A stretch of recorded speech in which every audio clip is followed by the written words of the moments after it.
All right, what is going on, guys? Welcome back to the Lightforce podcast, episode number 24. I am Noah. This is Laney. As always, how are we doing this week? Great! Doing so great. We are just a week away from new Marvel content. So that 1 means week. we're getting into the nitty gritty. The road to Doomsday officially starts next week. I honestly decided to start calling it the road to Doomsday in my head because it's kind of like the road to WrestleMania. Like all the pay-per-views leading up to WrestleMania. Yeah. Love So it. I was like, we're starting with Doomsday, and then at the end of the year, we're starting with Wonder Man, and then at the end of the year, we're gonna have Doomsday. So the road to Doomsday starts next week with Wonder Man. I'm very excited. So next week's episode, we're just going to actually watch the Doomsday Clock, the live stream on Marvel's YouTube And that's channel. it. That's just going to be the whole episode, guys. But no, that is sick. Wonder Man's coming out next week. We definitely will be talking about that next week on the pod. But yeah, we got a couple of things to talk about today. Star Wars, some great stuff for Star Wars going on after last week. Riding the anticipation, if you will. Off of that, we're going to be talking about some Maul in a minute here. But guys, be sure to go check out the Lightforce Podcast on all social media, Instagram and TikTok at the Lightforce Podcast. You can hit our Discord as well, which is linked down below in the description. If you're watching here on YouTube, it would do us wonders if you would drop the like button, hit subscribe, and also drop a comment. Very much would be appreciated here on YouTube. And if you're listening on Apple and Spotify, be sure to give us a rating. Be sure to give us a follow. Where can they follow you? You can find me everywhere at Laney Byers. I'm on Instagram, TikTok, YouTube, and Twitch. I stream regularly on YouTube and Twitch. It's a fun time over there. We'd love to see ya. Go and check out my Instagram and TikTok. I post every single day. If you like Star Wars and Marvel content and literally everything else, I literally post about everything that I like. So you'll love it. Just go follow. Yes. And you guys can go follow me on Twitter, Instagram, and TikTok at Noah Nation Vlogs, at Noah Nation Nerdy on YouTube. Just posted a sick video the other day, running down every Marvel project of 2026. Going to have a Star Wars version of that probably coming out next week. So definitely go check out the channel. And I'm also on Twitch as well. We've been doing some rival streams. So definitely a follow anywhere for either of us will be very much appreciated. But where should we... I feel like we have to start with the Star Wars stuff this week. I agree. Gotta start big. The day we're filming this, Thursday, the Maul Shadow Lord trailer dropped. And honestly, was not anticipating this trailer dropping. I did not think this show was coming out before Mando and Grogu. But all of a sudden, Wednesday comes and it's like, hey, by the way, Maul Shadow Lord trailer dropping tomorrow. It's like, let's freaking go. And then noon comes on Thursday. We get a trailer. Go check out our reactions on our social medias now. This show, we already knew it looked sick because there's been a couple screenshots from, I think, Celebration last year or whatever it was that it got announced. This show looks absolutely peak. Like, that may be the most overword used on this podcast, peak, but this show is literally absolutely incredible just based off the look at it already. I can't wait for this show. Come April, we're not even gonna have to wait that long. No, like in my mind, it was always going to come out like in the fall or something like that. You know, as far away from Mandalorian and Grogu as possible. But nope, it's literally coming out April 6th and they're dropping 2 episodes a week all the way up and ending on May the 4th, which is really cool. I should have known. Star Wars loves doing that. So I cannot wait. I always say that Star Wars is at its best when it's Star Wars animation. You guys know how much I love Bad Batch, Clone Wars, Rebels. It's all across the board, just unbelievable. And when we kind of left off the Bad Batch, the animation of that show is just unbelievable. They took it to a whole new level. It's stunning, so stunning. And just from this trailer from Maul Shadow Lord, they're raising the bar even more. It looks absolutely insane. It looks so good. So I cannot wait. Fire. There are some incredible sequences in the trailer alone.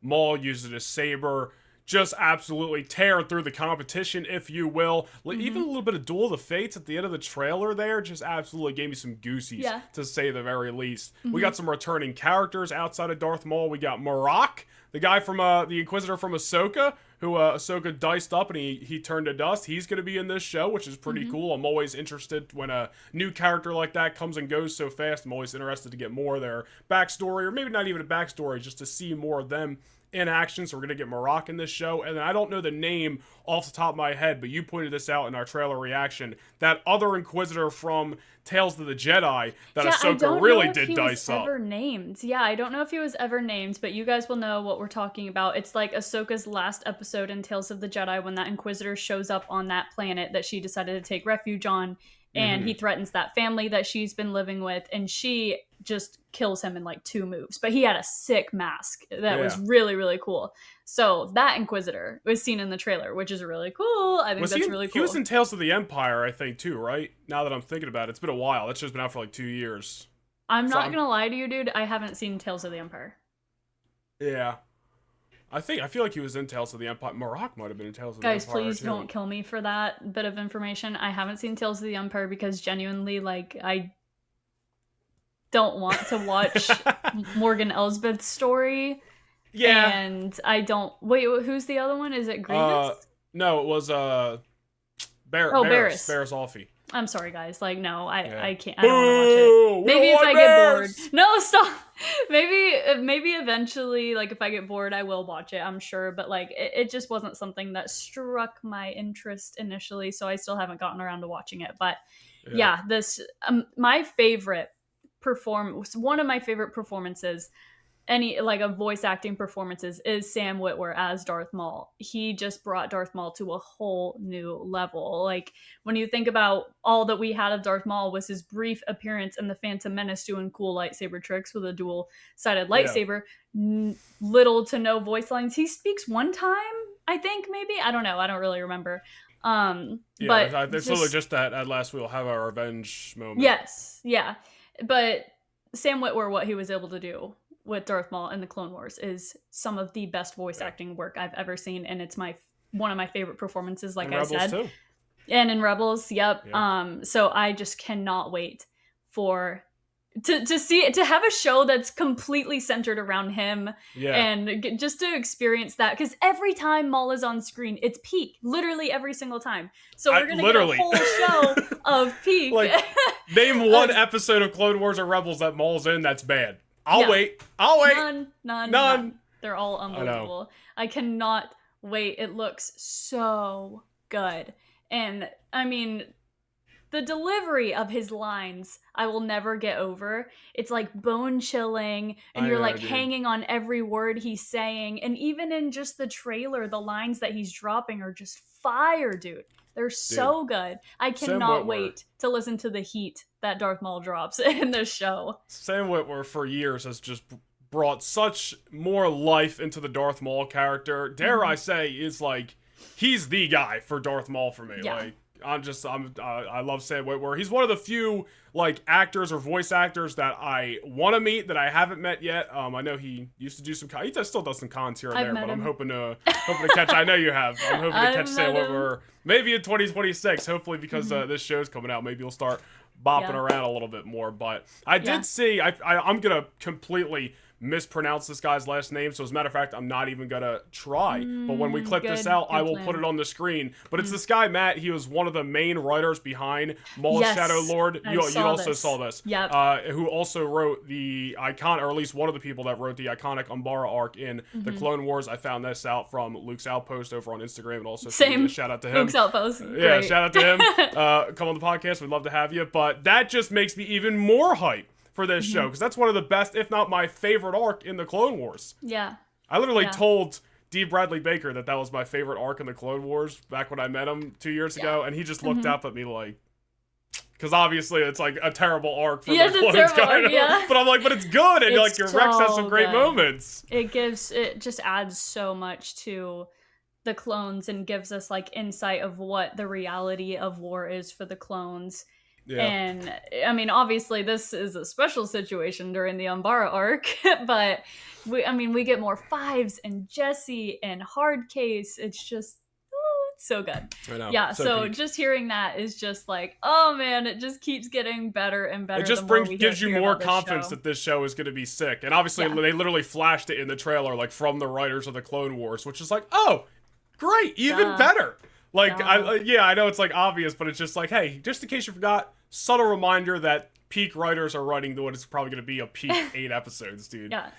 And hopefully this isn't it. Like Sam Witwer talked about this in an interview. I feel like back when this show got announced, talking about there's like 15 years worth of time period in the Star Wars, like I think between like post Clone Wars, or maybe he was talking about, or no, from yeah, Order 66 to A New Hope, it's 15 years. No, from Order 66 to Rebels, excuse me. That's what, Order that's what I was like, wait a minute, Rebels, where's Rebels? It's 15 years, yeah. But he talked about that before, and he's like, there's so much time period to explore with Darth Maul. So I'm like, oh, 6. So we're getting 8 episodes here, which are gonna fly by. And for all we know, this is like a week in Darth Maul's life. I hope they're really long. I know, hopefully. So hopefully this show looks like it's going to succeed. I know people like us are going to be all over it. I hope this show does numbers. I hope it has rave reviews, and I hope they're already planning a season 2, especially because you know Sam is probably super involved in that process. Dude, him and Dave are probably like 2 kids playing with their toys right now when it comes to making this show. I'm pretty sure he's a producer on the show, if I'm not Even mistaken. better, there you go. I'm pretty sure. Don't quote me on that, but I'm pretty positive he is. But like I said, Star Wars animation is the best Star Wars. Like, it's the absolute best that you can get out of Star Wars, in my opinion. You know, there's no limitations to anything that they can do in animation, and when the animation style is as beautiful as it is, it just makes it that much better. And the voice acting work, Star Wars has some of the best voice actors ever. So totally. I just can't wait. I can't wait. It's gonna be so good. And we can't ignore the fact that Darth Talon is in this show. I think that's who this Twi'lek is, that we see the pink Twi'lek in the show. Hope. I'm pretty positive that she's going to be Darth Talon. You're looking at 2 people here that don't know extensive lore on Darth Talon, other than she was part of the original George Lucas sequel trilogy plan. Yeah, and Darth Maul took on Darth Talon as an apprentice. However, I didn't know that Talon, if that's even her actual name before she decides to join the dark side, but I didn't even know that she started off as a Jedi. Had no idea. I think that's really sick. When I saw her with the blue lightsaber, I was like, my girl, that is so fire. It looks so cool. And I kind of like that she's pink and she's not red, because she's supposed to be, I think what I saw, any picture I've seen of Talon before, she was always red, but I like that they made her pink. I don't know, it's cool, because like having Maul and Talon, like 2 red people, you know what I mean? I don't know. Maybe look too similar. Might look like brother and sister out there. That's not what they're supposed to be. Well, I don't know about that. Well, if they're both, you know what I'm talking. You know what I'm trying to say. No, just me. No. What do you mean? Whatever. What are you trying to say? No, explain to me. What are you trying to say? You were like, I like that they made her pink, because if she was red, she kind of looked just like Darth Maul, kind of. I like that they made her stand out, and you know, if she was red, I feel like it would be, for people that don't know Darth Talon or anything about it, you know, I feel like if she was red, it would kind of be like a dead giveaway that she was going to be, you know, going to eventually join the dark side. I don't know. I just think it's a nice artistic choice to make her pink. What if she's always been pink and I'm just talking out of my butt right now? I don't know. I couldn't correct you. I don't know either. No, but that other person that's with her though, that person that force pushed that train like over his head in the trailer, do you remember that? Do I know that species? I don't know if I've ever seen that species before. I don't know. I have to watch the trailer again. I don't know, watched but it he also looked, 3 times. he or she, I don't know what the species is or who this character is, but they looked really cool. So just everything about this looks so cool. There's so many Force users, and we're getting the underworld of crime. We saw the Pikes. Yeah. We're so there's so much meat on the bone with this. That's why I'm just like, I hope this is just a season 1 and there's plenty more to come. This is like such a dream project for me. Like the only other thing that Lucasfilm could pull out right now that's like, you're literally taking like my dream ideas and bringing them to life, would be a Clone Wars animated show, animation style show that's the adventures of Obi-Wan and Anakin between Phantom Menace and Attack of the Clones. Like, that's like another thing that I would love to see down the line. And obviously, we know 2 voice actors who could play those roles. So I thought, well, I didn't think you were going to say this, but one thing that I would like to see, that I know several of our friends of the podcast also agree, like Grayson and Will from Determined Focus, is an animated style show that has Luke Skywalker and like the original trilogy characters. You know, after Return of the Jedi, what's Luke Skywalker up to? Because we've never really gotten anything like that other than seeing him appear in Mandalorian and Book of Boba Fett, I guess. But I just think that would be so cool. Dude, and you're not limited by finding a live action replacement or deep faking Luke Skywalker. You put it in animation and it just opens up a whole new world of Probably possibilities. still get Mark Hamill to do the voiceover realistically, Honestly, which would be yes. awesome. Yeah. Dude, that and then I wish they do that. And I know people have talked about this, like some kind of Ben Solo, maybe pre Force Awakens Kylo Ren animated project would be fire. Oh, there's so much you could do with animation, dude. It's just like there's no limits. There's no limits. That's why it's not like this actor's getting old. It's like, bro, it's animated. We can do whatever we want. But my absolute dream project, Star Wars, hear me, listen, please, is the Clone Rebellion show. Like, I need to know what happens to Rex and Echo and Cody and Hauser and everyone in between the last time we see them in the Bad Batch and the first time we see them again in Rebels when Gregor and there's meat on the bone there. And Wolf and Rex are on that deserted planet or whatever. What about Omega, so dude? Much. Like, I want to see all of that. Yeah, and I would Omega, love little Bad maybe Batch Omega spinoff will them on. Well, I don't know about that. Not with all, like, just Omega. Well, I don't think they would make a show just around Omega, but I feel like it is possible that Omega could show up in like Ahsoka season 2 or something like that. Like that, I feel like is way more of a possibility because she leaves to join the rebellion, and she obviously knows Hera, so I feel like she would still be working closely with Hera afterwards, and I don't know, the Resistance or whatever they call themselves. I guess the Republic, the New Republic. Yeah, sorry, I didn't mean to cut you off. Oh, it's fine. I was just thinking out loud. But I saw a couple people talking about like this is coming out in April. Then Mando's obviously in May. So maybe that still leaves the fall time slot open. So hopefully Ahsoka season 2 is still on track for 2026. So. That would be fire. Yeah. And I wouldn't even expect to see a glimmer of that till probably post Mando and Grogu realistically, or like literally like, hey, we're showing an Ahsoka teaser before Mando and Grogu. Like, I think that would be fire in the theaters, but hopefully that's still on track. Cool. Yeah. I mean, which I don't think is out of the realm of possibility. They literally put Ahsoka season 1, episode 5 in theaters because they knew how big it's going to be. So don't tell me like they're not going to, it's out of the realm of possibility to air a teaser for a Disney Plus show. It's literally both Star Wars. Oh man, so many ideas.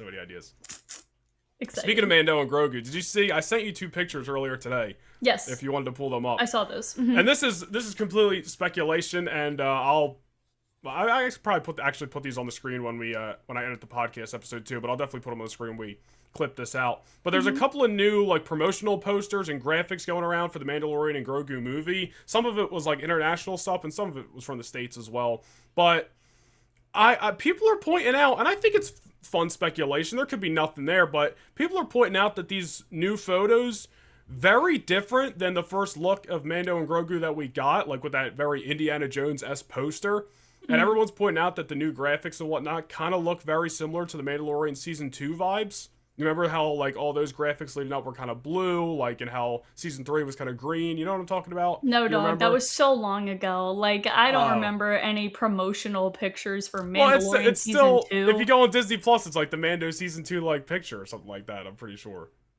Well, maybe it's not anymore. It's probably the season 3 I don't know. picture I wouldn't know that. Like, by looking at it, I wouldn't be like, oh, this anybody is who knows what I'm talking about, we're right here. But a lot of people have just, been pointing that out, that they've maybe have changed some of the promotional graphics for Mandalorian and Grogu, and maybe that has something to do with a little Dave Filoni influence over the last, not over the last week, maybe something that was already in motion, because I assume he probably, started making some changes if he wanted to ASAP, and started having some influence when he wanted to. But I don't know. Could just be a coincidence that the new stuff for Mando and Grogu is giving season 2 vibes, but also could be a good sign if it is not a coincidence. Because we know season 2 is the best that we got out of The Mandalorian. I think season 1 and 2 are both equally peak, but season 3 is obviously had a bit of a fall off. But I was going to say, I don't think it's far-fetched to believe that anything that has happened in the last few weeks is because of the Dave Filoni takeover, because I undoubtedly believe that the switch up of characters at Disneyland at Batu is heavily because Kathleen Kennedy decided to step down, because I think that was definitely something that she had a hand in, keeping it just sequel trilogy characters. I personally believe, like, I have no reason to back this up other than like a couple of comments that some insiders have made saying that it was definitely Kathleen that wanted it to stay sequel trilogy, all this time. I think it's definitely a power switch thing that made this happen at Disneyland and everything like that. So I don't think it's far-fetched to say that, now that we have Dave in power, a little bit of promotional things are changing, I don't know. Yeah, and not for nothing, but the Mandalorian and Grogu, that original poster that came out, everyone was like, oh, let's give it Indiana Jones vibes, something that Kathleen Kennedy had worked on, the Indiana Jones franchise. So now some of the new stuff is giving some season 2 vibes. Maybe that's a Dave Filoni switch. It's just fun speculation. It could give you no indication on what the movie is going to feel like or be like, but you never know. We talked about it, I think it was last week. We were spinning off something that also, again, our friends Grayson and Will over at Determined Focus were talking about possible lightsaber wielders being in this movie. I'm really hoping for a Luke Skywalker appearance. There's nothing telling us that that's a possibility. If it doesn't happen, I won't be disappointed. But I don't know, season 2 vibes, Mando and Grogu, Luke Skywalker appearance. I think we could be heading towards a banger come May. I'm really looking forward to this movie. I think that the only possible lightsaber appearance is Ezra Bridger. In my mind, that's the only one that would even make sense. Ahsoka and Sabine are trapped on the same planet that Ezra was trapped on. Ezra is the only Force wielder that is actively involved in this conflict. As far as we know, he's back. He's in the galaxy. Zeb is in this movie, confirmed. Hera is literally a general of the Republic. And Ezra is back and met up with Hera. So, he's the only one that makes sense in my mind. But if it is a huge, galaxy-wide conflict, then I would understand Luke showing up if it is a big deal like that. But we don't know anything about what they're fighting in this movie yet. Hopefully that will be revealed sometime soon in the coming weeks, maybe at the Super Bowl or something like that. I don't know. But I'm really interested and excited to know more about this plot of this movie because it's coming out soon. So I would like to know more. Yeah, May is not far, just like April's not far from Maul. May is not far. It's going to be here before we know it for Mando and Grogu. And hopefully, like you said, we get another look at the Super Bowl, which, again, it's just like insider, scooper talk. You never know what's real, what's just rumors. But I feel like some people have hinted at a Mando and Grogu possible new trailer, or at least maybe a 30-second TV teaser. We'll see when we get to the Super Bowl. You never really know. Period. But moving on, I don't think we have anything else for Star Wars, so moving on. We do have really just some news that I just wanted to bring up. It's really not much to talk about, but I saw this morning that Sony, and I guess Marvel as well, is putting Spider-Man Into the Spider-Verse back in theaters on February 6th, which is pretty interesting because that's right around the corner. This is, of course, the first installment into the Spider movies, and we're still waiting on Beyond the Spider-Verse, we shall say, in 2027. But there's probably no shot when this movie gets re-released in just a couple of weeks that we get our first look at Beyond the Spider-Verse, a movie that was delayed out of 2026 into 2027. They're probably still working on it. They got a year and a half until the scheduled release date for Beyond the Spider-Verse, and that's even if they make that, which hopefully they do. I don't think there's any chance that we see a first look, yeah. I mean, who knows? We still are waiting for a Spider-Man Brand New Day trailer. I'm not saying they're going to drop it for the very first time, only if you go see the Spider-Verse, movies. Maybe before, and then they'll show it in theaters, Maybe that's just a little indication. I mean, either way, the Super Bowl would just be like a week later, so hopefully between now and the Super Bowl, we're going to be getting that Brand New Day trailer. Well, I'm pretty sure that the Super Bowl is the next day. Am I crazy? I thought the Super Bowl was on the 7th or something like that. You know what? I have it on my whiteboard because of some stuff we talked about. It's February 8th. Is it the 8th? Okay, I was isn't it that weekend? Yeah, that makes sense. I'll probably go. I did not know they were re-releasing it in theaters. Sorry guys, I have not seen the Spider-Verse movies yet. I will probably go to theaters to see that. I will probably go do that. Because I've been it's been on my list. I just haven't gotten to it. And they took Into Spider-Verse off any streaming platform for a while, and I didn't want to just watch Across, so I was just kind of sitting in limbo waiting for it to come back. It is back, on Netflix filming now, but I'll probably just wait and go see it in theaters. I think I think one of them's on Netflix, one of them's on Disney Plus or something like that. I don't remember, but I did just watch both of them within the last month, so they're pretty fresh in my head, and they are absolutely fire. I understand why these movies are some people's favorite overall Spider-Man movies, and I was Across the Spider-Verse ends, and I'm like, no, dude, now I gotta wait till Beyond the Spider-Verse. Come on. Yeah. So, dude, I would love to go see this Into the Spider-Verse in theaters in a couple of weeks. It'll be fire. All right, but getting into some Marvel stuff after we just talked about Sony and Into the Spider-Verse, might as well talk about a little bit of Brand New Day news. Obviously, again, just said it a minute ago, still waiting on that trailer, Sony. Still waiting on that trailer, Marvel. All you got to do is hit the button. That's all I'm saying. Just got to hit post. That's all I'm saying. Just give it to us. But just some Spider-Man Brand New Day talk online this week, according to a couple of scoopers out there. Which again, we don't know what's true and what's not, but this isn't really something to like lie about. Brand New Day will have a much darker tone compared to the Home trilogy. Destin Daniel Crichton, who of course is the director of Brand New Day, stated this is a new chapter in Peter Parker's life, and the tonal shift of the movie was something that was really exciting and felt different. The only reason I really brung this up now, because there's not obviously too much to talk about here, is because something that a lot of people were hoping for with Brand New Day, and I think with the leaks last year, like the set photos and stuff, and just what we know about this movie, a lot of people were looking for that street-level Spider-Man movie, which I think Brand New Day is most likely going to be. And I think after the Home trilogy, where Spider-Man's in London, there's multiversal stuff, this, that, the other, I feel like a lot of people are going to be much more excited for the darker tone, maybe a little bit of a broken, depressed Peter Parker, which seemingly everybody wants this guy to be. I don't know. I know there's not much to talk about here, but I just read this little bit of insider information, and I'm just going like, add this to the list of reasons to be excited about Brand New Day, because we're going to get there. It's going to be an emotional story probably for Peter. Mm-hmm. Everything we know about the movie already. It's going to be fire, dude. Like you said, it's always nice to know that we're going to get something new when we've already gotten 3 movies that have had similar tones to them.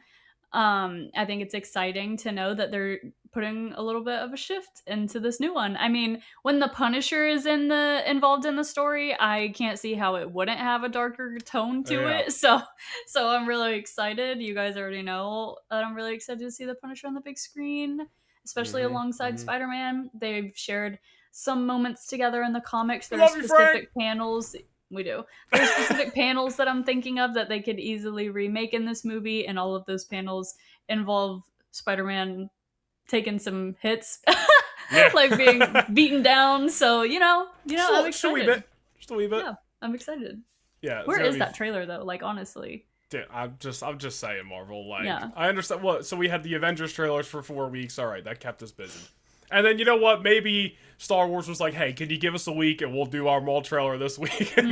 So maybe Marvel's was like, fine, we'll take a week off. And then maybe they'll come back next week. Maybe they'll come back next week with a Brand New Day trailer.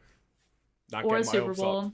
We're putting Super a lot Bowl. on the Super Bowl. I mean, it's just 2 movies. And really, Mando and Grogu's just like extra. That's just like a bonus look. But the Brand New Day stuff is like... If it's like a generational Super Bowl where we get like a Daredevil trailer, we get the Spider-Man trailer, we get the Mando and Grogu trailer, we get a new Doomsday trailer, this Super Bowl could be generational. Listen, it's not at the realm of possibility. Look how many freaking movies are coming out this year for the brands we like alone, and then outside of that. It's when people have talked about it. This year in 2027 absolutely is loaded in the movie theater. Loaded. And there's so much stuff we're waiting for first looks on. And I'm still... are they really gonna drop a Doomsday and the Brand New Day trailers on the same night? Like that's Why lot, dude. I wouldn't say no, but I just like, would they do that? Like possible first look at Doctor Doom and your first look at Brand New Day overall. I'm just saying. Who knows? I don't know. I don't think it's impossible, like you said. Yeah, it could be a generational night. It could be a night to remember for Marvel fans. So you get to the Super Bowl. Speaking of, I know this is like jumping back to what we were just talking about with like Into the Spider-Verse going back into theaters. Who among our listeners is going to be enjoying all 3 Lord of the Rings movies in theaters this weekend? Come on, people, let me know. I got a bone to pick about these. I looked at my local theaters. They're showing each movie, so obviously they're showing all 3 movies, Friday, Saturday, and Sunday, but each of them only have 1 showing. Actually? 1 showing. Like, it's either, hey, you want to be here at 1 o'clock in the afternoon for, the 2 Towers, or you want to be here at 4:45, and it's just like, you only get 1 option for each movie? Is it so if you want, you can go see all 3 movies? That's stupid. I really don't know. I really don't know. I'm just saying out loud. I don't know if this is like this at everybody's theater where they're only getting 1 showing of each movie. But bro, that sucks. Yeah, I think that my options. Is your theater small? It's an AMC theater, but like it's a pretty. I think it's an average. Has it got theater. the fancy seats and the reclining seats and all that jazz? Not this one, but there is another AMC that does. But I checked them multiple around here, and they're all the same. Interesting, because I mean, I don't know. I didn't buy the tickets. My mom did, so I don't know. We'll have to check in. We'll fact check with my mom, have her call in and let us know if there are multiple times. But yeah, anyways, I'm really excited. I hope all of you are excited. My sister is coming with my mom and me to see them. It's her first time ever watching the Lord of the Rings movies, so I'm so excited. Are you watching all three?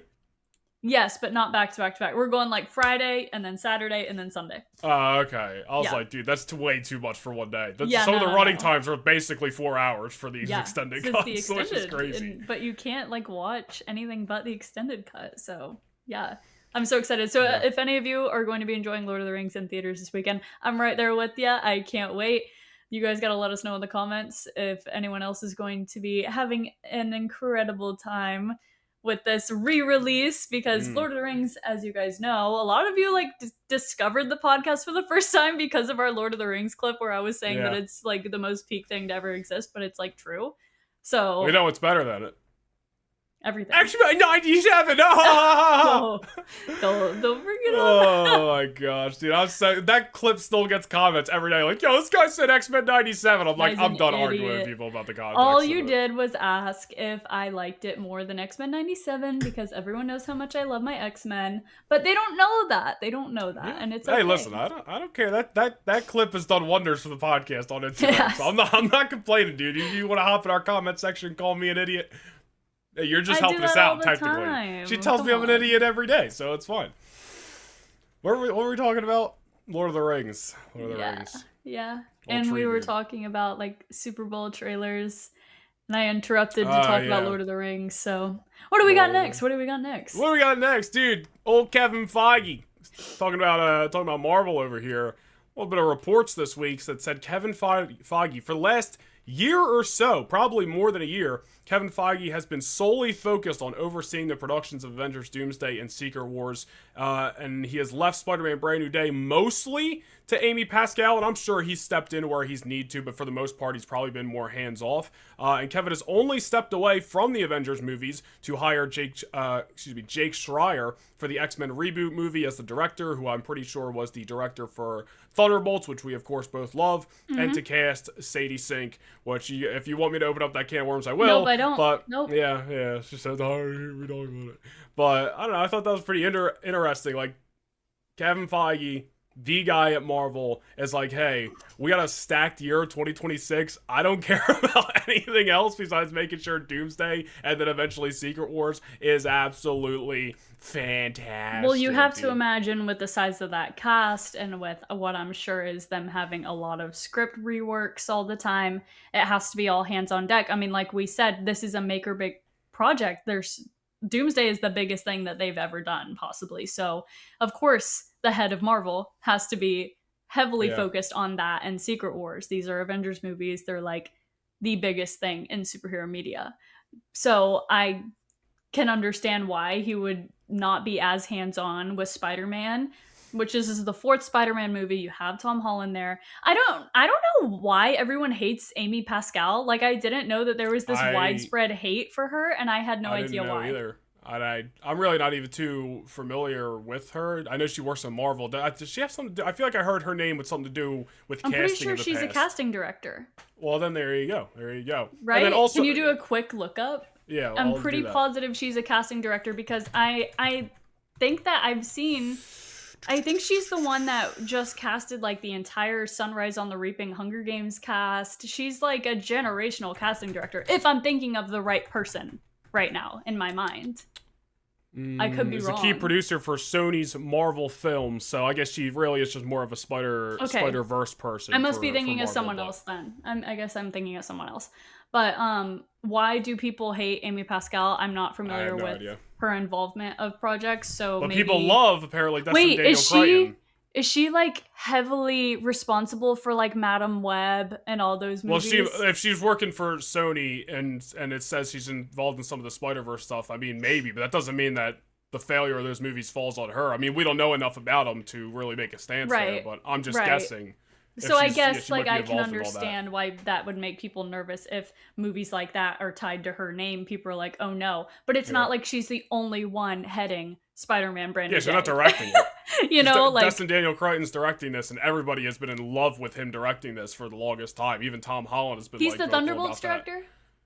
that. No. Jake Schreier, who's doing the X-Men Jake Schreier, reboot, who's doing is X-Men. the Yes, was the Thunderbolts director. Yeah. Okay. Who's the Craig guy? I don't know Please anything don't else. He's tell me Destin his Daniel. Who's the Craig guy?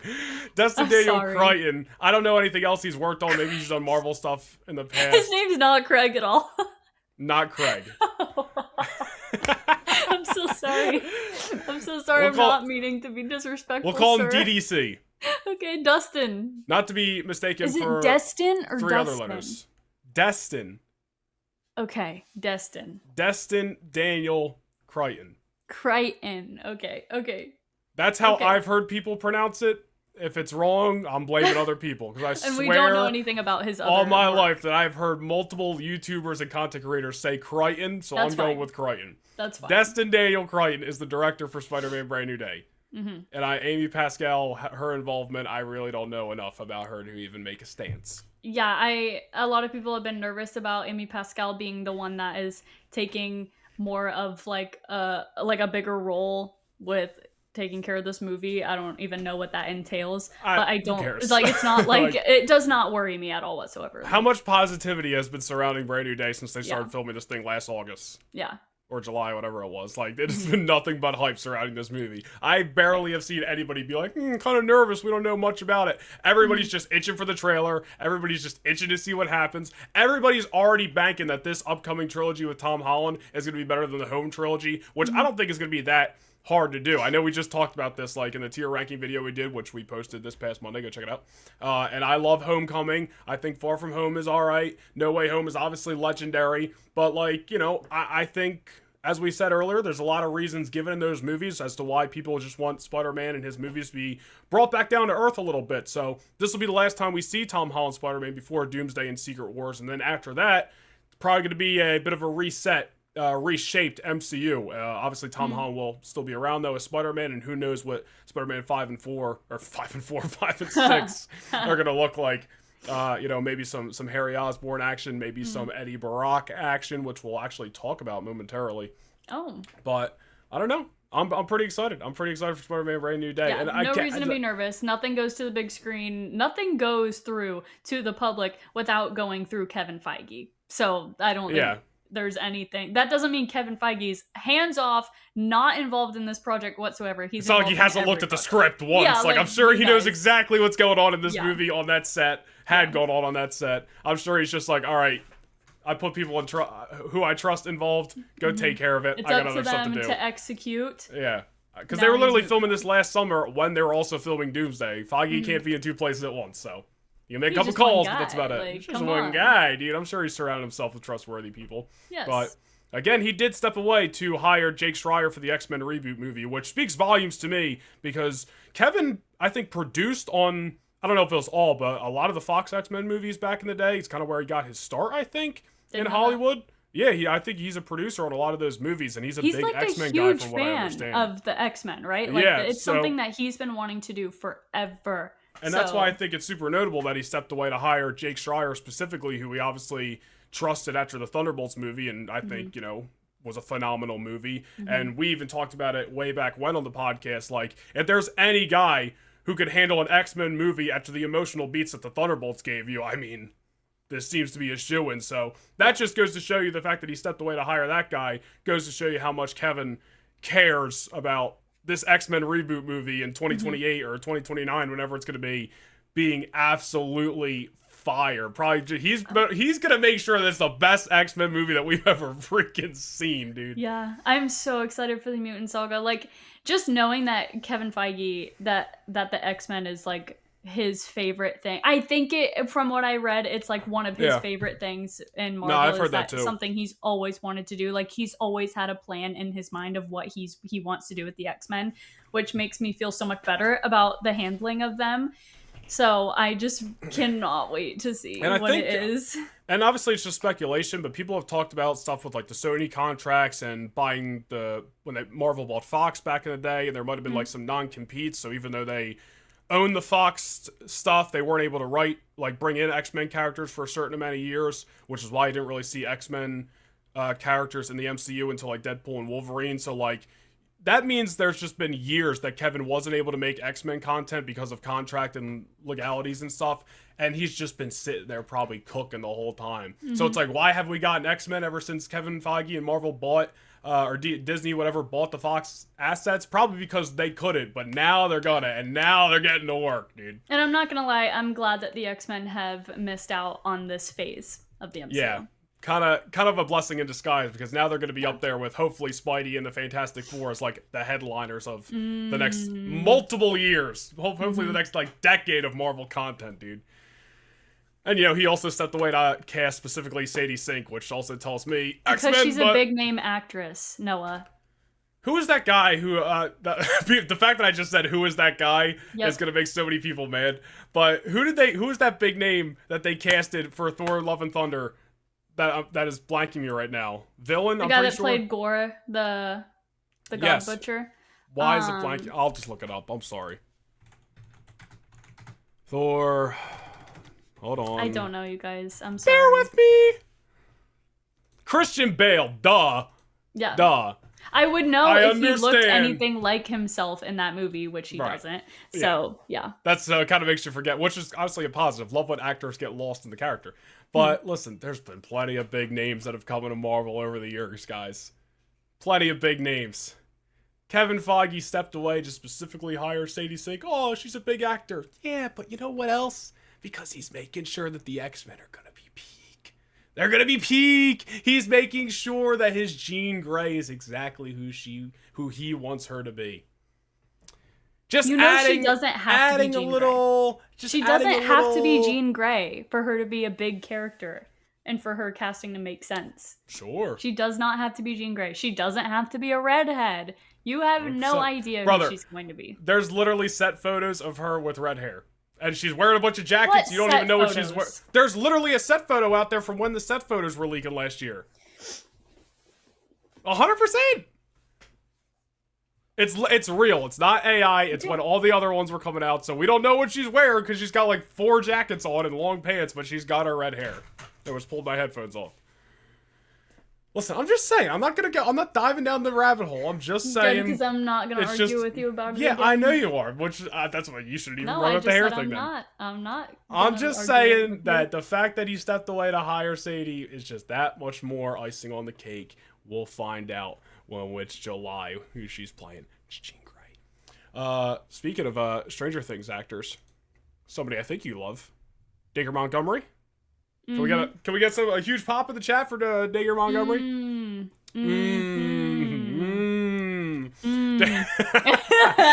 Dacre Montgomery. I believe this was an interview with the director, or at least the direct posted it. I don't know.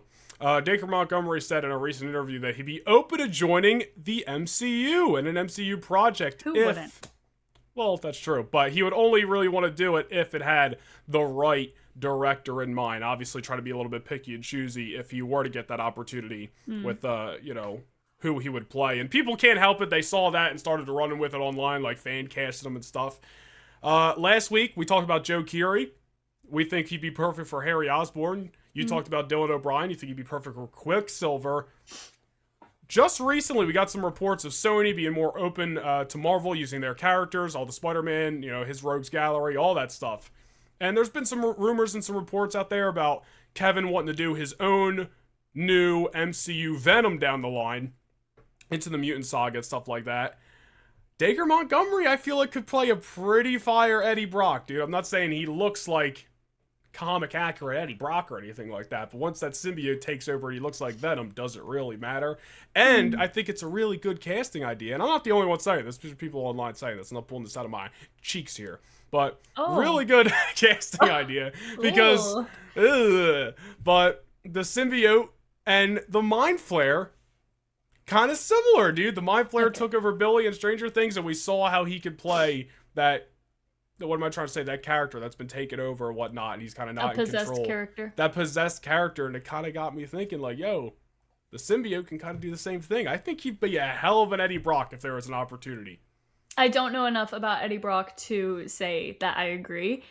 I never want to make any claims when I don't have the facts. So, do I know anything about Venom or Eddie Brock? Literally no. Not much at all, other than what our friend Grayson has told us. So, maybe we will have Grayson on again when we get a Spider-Man Brand New Day trailer or something like that, and we can run that idea by him. I think that would be fun. I think it'd be fun. Grayson literally is Spider-Man, if you guys don't know. Yeah, that's why he's never on the podcast, because he's busy. City needs him. The city needs him after dark in my room. But yeah, Venom. But whoa, I wouldn't be surprised to see Venom in the MCU. Non-Tom Hardy Venom in the MCU post Secret Wars, and we're gonna need some ideas for Spider-Man 5 and 6. Dacre Montgomery, if there was an opportunity. They did tease the symbiote staying in behind, 616. Yeah, so it's got to make its way to somebody. It needs a host eventually. Just saying, if Dacre Montgomery was on the table, I think he'd be a killer. I think he'd kill the role, is what I'm saying. I don't even know this. There's nothing like of substance here. It's not like, oh, Marvel's looking at him possibly. Literally just an idea after he talked about possibly wanting to join the MCU if the project was right. As a lot of you already know, like we talked about earlier, Wonder Man releases next Tuesday, I believe it is, or whenever January 27th is. That's when Wonder Man releases. All 8 episodes are releasing all at once. And if you guys don't follow me on my socials, you totally should, because I received a package from Marvel Studios. Thank you so much, Marvel Studios. Thank you. I received a promotional package for Wonder Man from Marvel Studios, and it had so many cool things inside. So definitely go check out that video. But I have seen a lot more chatter online as we're getting closer and closer to Wonder Man.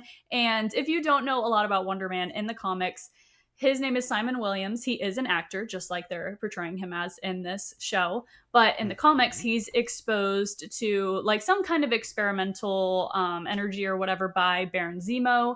And it basically turns him into like a form of pure energy or something like that. And that's how he gets his powers. And so it's not a natural way that he's gotten his powers in the comics. And I have seen this character one time when I was watching Avengers Assemble. I think it's Avengers Assemble. It's one of the Avengers shows. There's Avengers Assemble and there's Avengers Earth's Mightiest Heroes, and I can never remember which is the one that I've seen. But there's a whole episode surrounding Simon, and he's specifically an Iron Man villain at the time.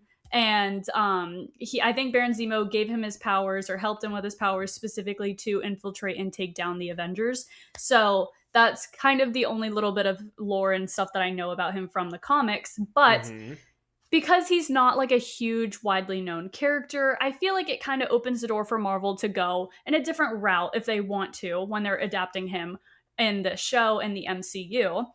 From what we've seen in trailers, it doesn't look like his powers are something that he got from a experiment. Or it seems like he has had his powers for a while and he's struggling to control them.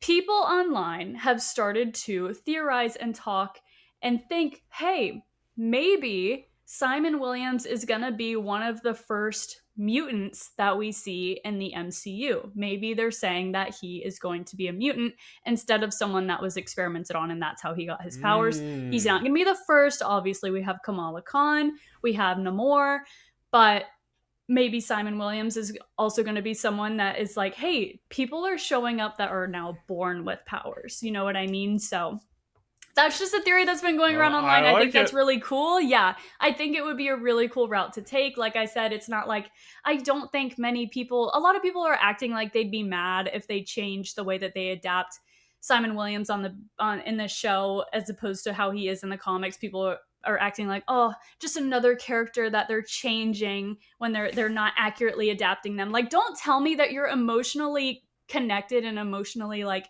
bound to Simon Williams as if you care. You don't care about this character. Don't tell me that you do. There's no way. If there are some Wonder Man superfans out there, I'll believe you. I believe you. But there's no way that people would be that mad about them changing this part of this character in this show. People have not talked about this show enough to make me believe that they would care that much, if they end up making him a mutant or something like that. So hey, I think that's a really interesting road to take if they do. I think that'd be really cool. Great idea for the show. Yeah, because like gradually introducing mutants into the MCU makes a lot of sense. If we're starting to see them pop up, then it would make sense if your theory is correct. If we see Sadie Sink appear in Brand New Day and she happens to be someone that randomly has powers, and Peter's like, wait a minute, who is this Yeah. superpowered young girl that's been born with Well, powers? I've heard Yeah. people, and it's not even just with Sadie, but like I've heard people talk about how the blip might have caused a lot of people's mutant genes to start activating, so that's why it's kind of post blip, and that's just a theory people seem to have.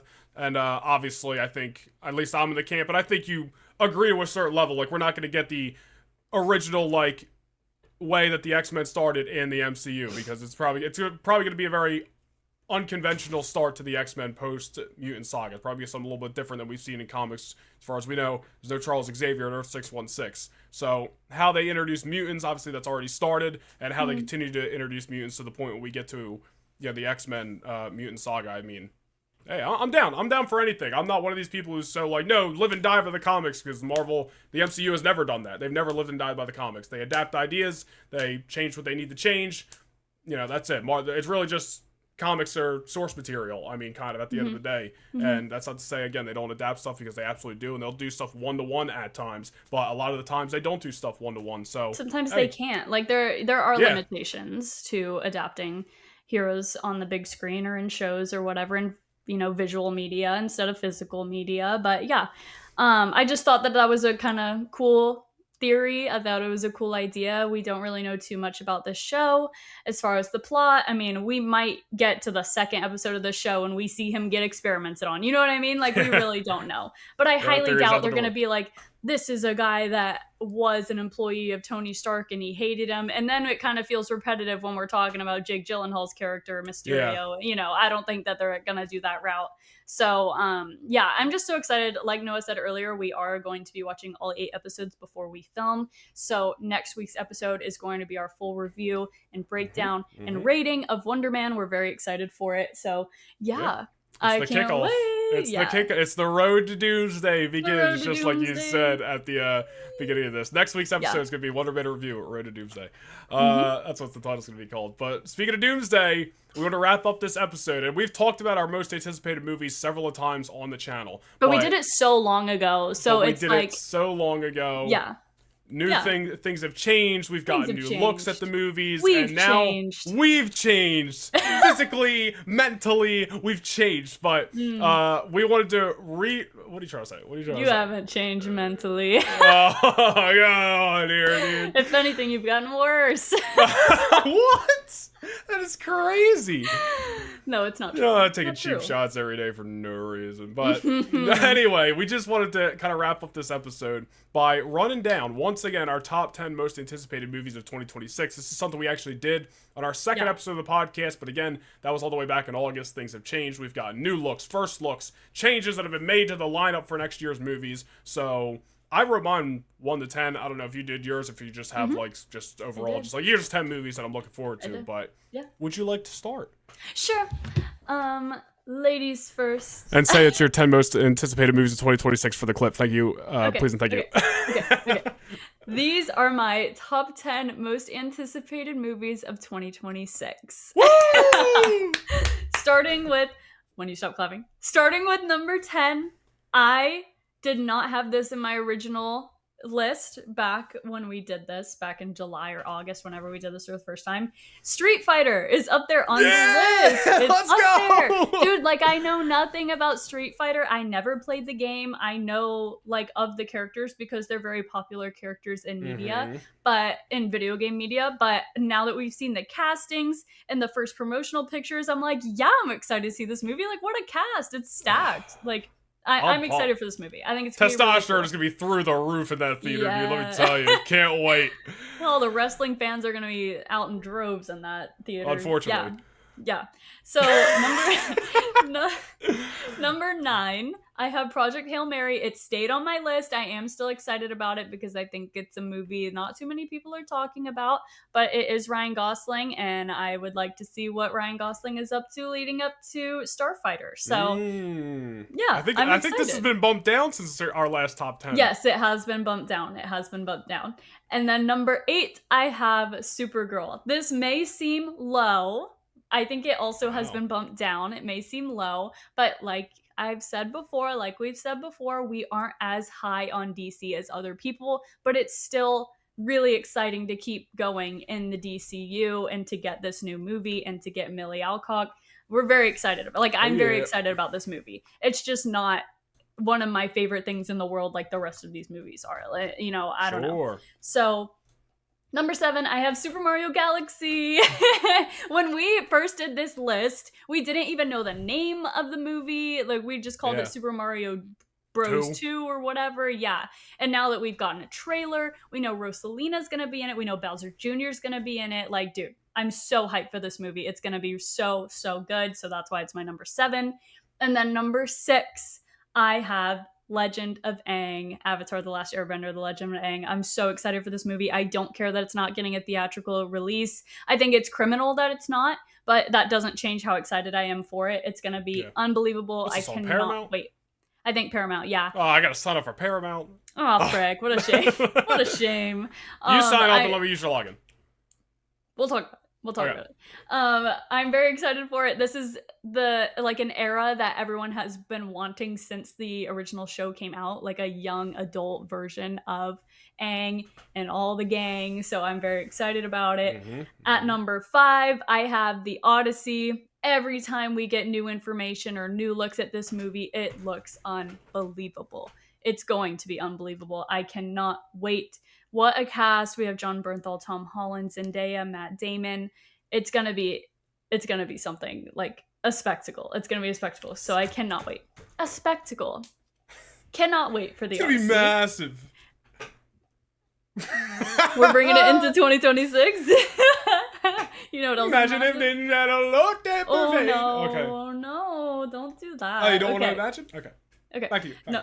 Number 4, The Mandalorian and Grogu. Still on my number 4. Still very excited about it. It's Star Wars. We're getting Zeb. We're getting Mando. I cannot wait to see what Mando and Grogu are up to. We don't know anything about it, though.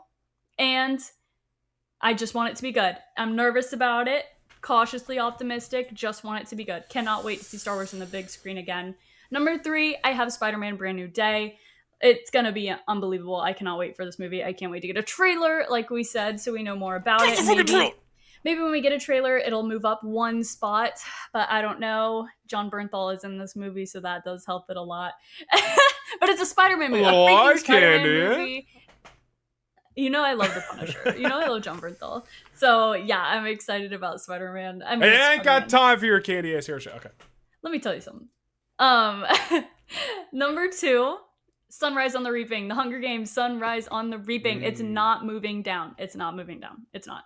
I cannot wait. Well, I'm just explaining to our people. It's not going to move down. Like, I'm not going to move it down. I'm so excited for it. People think that it's not going to perform as well. I don't know. I've just seen some, like, a negativity towards this movie for no reason. It's going to be unbelievable. I think it might do similar numbers as Catching Fire did, which Noah, Catching Fire is the best of the first 4 Hunger Games movies. I'm going to watch them. The best in the box office. Everyone knows Catching Fire is the best book, and it's the best movie. Sunrise on the Reaping is like my second or third favorite of the books, and I cannot wait. The castings are all perfect. Everything about it is perfect. Jennifer Lawrence and Josh Hutcherson are confirmed to be returning in this movie as well. If you've read the book, you know why. So I'm guessing Woody Harrelson is also returning. He has to. I cannot wait. Like, I cannot wait. And then number 1, of course, I have Avengers Doomsday. Did you ever have a doubt? Of course, Avengers Doomsday is my number 1 most anticipated movie of the year. It is criminal that we have to wait until December to get this movie, but I just can't wait for the ride. Like, I just love living in the moment of being excited for this movie, you know? It's going to be so much fun. The road to Doomsday, if you will. Yes. Do you have any honorable mentions off the top of your head that you didn't mention? Not really? Yeah, I guess I can say that I'm interested to see what they do with Toy Story 5. I'm excited about Moana? No, I'm not excited about Moana. Not excited, but you're going to go see it, interested to see how it plays out type. We'll see. That's why maybe it's an honorable mention for you. I don't think it's going to be good, you guys. I really don't. But yeah, I am going to go see it. Is there anything else? What can I say except you're welcome? Okay. Anything else? I don't know. Nope. Go ahead. Your lists. Go ahead. Okay. Do your list. My top 10 most anticipated movies of 2026. Honorable mentions. Yeah, your Toy Story 5, sure. We'll see how it ends up. I have to unfortunately put Super Mario Galaxy as an honorable mention because I still haven't seen Super Mario Bros. I have not seen the first one. I'm sorry. I've just been watching other stuff, dude. I've been rewatching the Pirates movies the last week, dude. Freaking peak. That's just me. But anyway, top 10 most anticipated movies of 2026. At number 10, I will put the live action Moana on here. I think I have to. It's one of my favorite Disney movies, and The Rock is in it, so gonna be supporting that. I hope it works out. I hope it's the best live action that Disney has ever done. I have to put it on this list. It's not gonna be. If I'll be Rock honest, Glaze is crazy. Hates the final boss. Like what? Come on. I don't hate The Rock, but you're glazing. What can I say except you're welcome? Listen, I'll be honest. Singing. It wouldn't be number 10 if I had seen Super Mario Bros. But I can't put Super Mario Galaxy on this list in good faith. I understand. I'm just being real. Number 10, I'll put Moana. Number 9, I'll put Clayface on here, dude. She talked about it. It is true. We're not like super knowledgeable in DC, but I'm trying. I bought 2 DC compact comics last week, guys. Just saying. Actually, my sister bought them as a birthday gift. But shout out, Kiss. Shout out. But I'm looking forward to Clayface. It's looking like it's gonna be a little bit on the horror side. I'm not sure. I think it's DC Elseworlds, not DCU, which means Batman Matt Reeves universe. I think. I don't know. We'll see. Look forward to seeing how this movie plays out. If it is DCU, weird decision that a Clayface movie is happening so early in that universe. It almost makes me. I hope it is. I hope it is, and I think it is DC Elseworlds. So I feel like that takes a little bit of the pressure off, and especially if Robert Pattinson's Batman shows up in this thing, I think it'll do very well. Clayface number 9. I'll keep Project Hail Mary on here. This is one of those movies that I think I even said back in August is like outside of the realm of my genres that I usually watch. But I literally just saw, I don't know what scooper, insider, I don't know who the hell was talking about it on Twitter. It was a quick, little sneaky peek. But they were saying that I think they might have saw this, maybe an early screening, behind the scenes, whatever, and they thought it was phenomenal. They thought it was really good. And who knows if that is actually true. We'll all be our own judges. But I'll give it a chance. Like you said, it is the Goss. Gives us a reason to, I guess, maybe get excited about Starfighter. I've never seen anything with Ryan Gosling that I disliked. So it's going to be Ryan Gosling in space, which is the closest thing we get to Starfighter. Yeah. So I'll keep Project Hail Mary on here. Numbers, this is where the list really starts to heat up after like the first 3 are like, we'll see what happens, but this is where the list starts to heat up from here. Number 7, and I had this on my list back in August, and I think it actually moved up. It's the Masters of the Universe movie, which also just got a trailer today. Same thing as Maul Shadow Lord. Trailer dropped today. Looks awesome. I talked about Street Fighter being a testosterone boost. So is this movie, and I'm not going to lie. I'm all about it. So I'm going to be seated in June when this comes out. I think it's like June 5th, something like that. Master of the Universe on the list. Number 6, Street Fighter. Cody Rhodes, Roman Reigns, an all-star cast. Same thing. This is going to be just some fighting, some testosterone, some big muscles. I think it comes out in September, dude. This is right up my alley. Right up my alley. Really big muscles? You can't even see anything. Right. The lighting's not there, guys. The lighting's not there. I need gym lighting. Yeah. Number 5, Supergirl.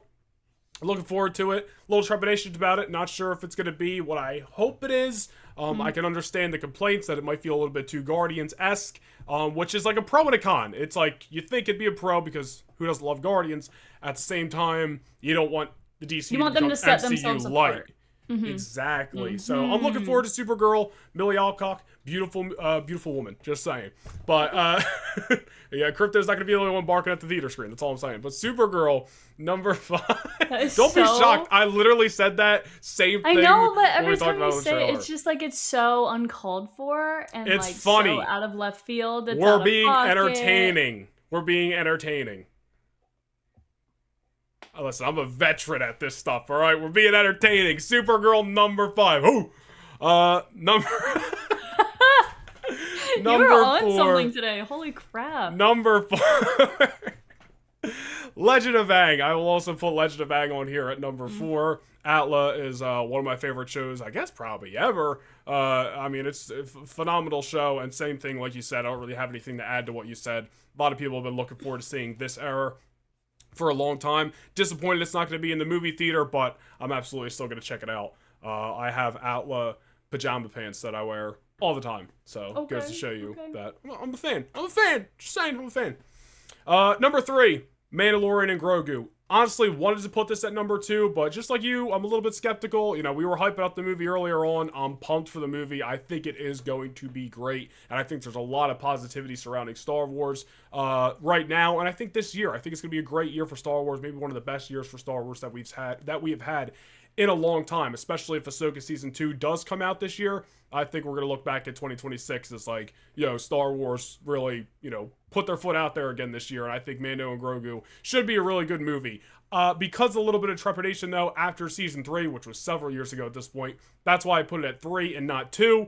Number 2, of course, is Spider-Man Brand New Day. I feel like this and Avengers Doomsday honestly comes up every single week on the podcast, and it's going to be like that all year, guys. I mean, they're the 2 biggest movies coming out this year.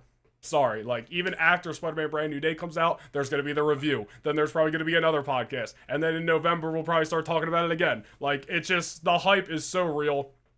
I don't even know what I can add to this. We've talked about Brand New Day so much. And then, obviously, number 1 is freaking Avengers Doomsday. The countdown to Doomsday is on, dude. And same thing, I don't even know what else I can add that's going to put you over as to why Doomsday is my number 1. I think it's kind of self-explanatory. So, those are my top 10 most anticipated movies of 2026.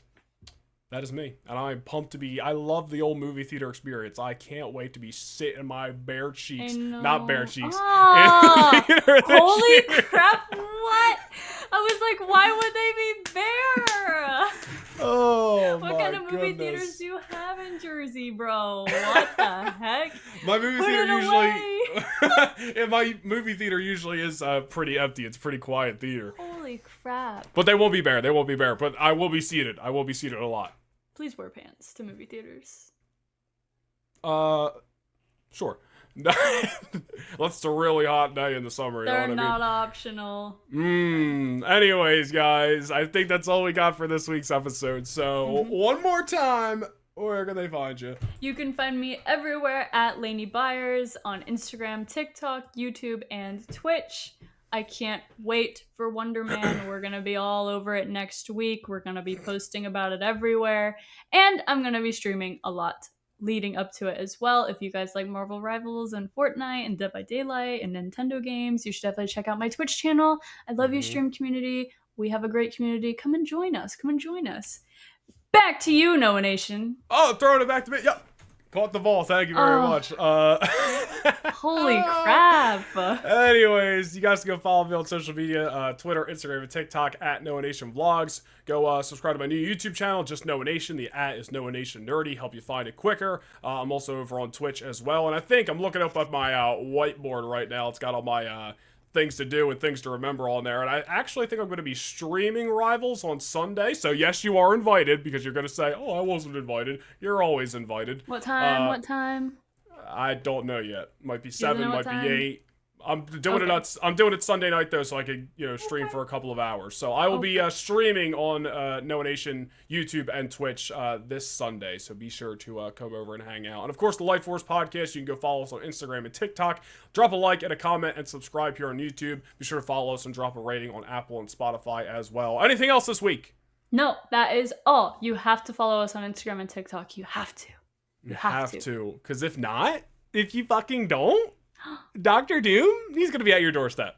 Just like he's going to be at Steve Rogers' doorstep. Noah and his bare butt cheeks are going to be at your doorstep. My bare butt cheeks and her biceps, dude. They're like, I'm scared. They're like, They're like, why are they bare? They're massive. All right, let's wrap this up before this goes off the handles. Guys, we will see you next week.